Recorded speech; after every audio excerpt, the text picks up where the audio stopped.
what we're seeing is that students today are more conscious of their health.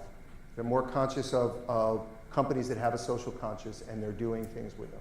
We plant trees when people rent, and that matters amazingly to students. And then I thought, okay, well, it's nice to do business with us because we plant trees, but what if we asked them to add $1 to plant their own tree? How many would do it? 400,000 students.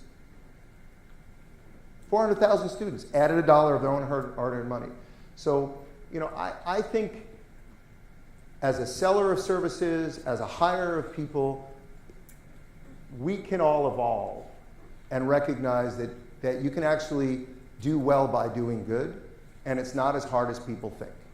What I would say is think about innovation as constantly evolving, leveraging the tools that are available today that weren't available before. And don't panic about whether or not you're responsible for inventing these things. Apple just launched mobile payments. The question for you is not should I launch mobile payments, is how do I take advantage of that, right? PayPal, peer-to-peer payments. How do I take advantage of that?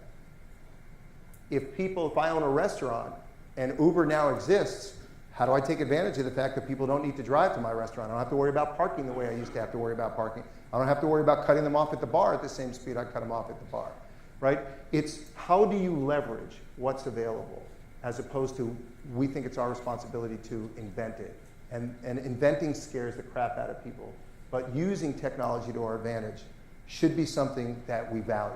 If you want to be a 100-year company, what I think the Google models are very interesting. The Facebook models are very interesting, which they make very long bets that may or may not work, but it allows them to keep some of the smartest employees, attract some of the best talent, and if they're wrong, but there's a chance that one of the two or the three of the things that they do are going to be right. And they even set up not one, but 2 venture funds. So I think we live in a world, particularly out here, where you're going to make a lot of bets, and many of them are going to be wrong. And like a venture capitalist, you're depending on 1 or 2 of them to really hit.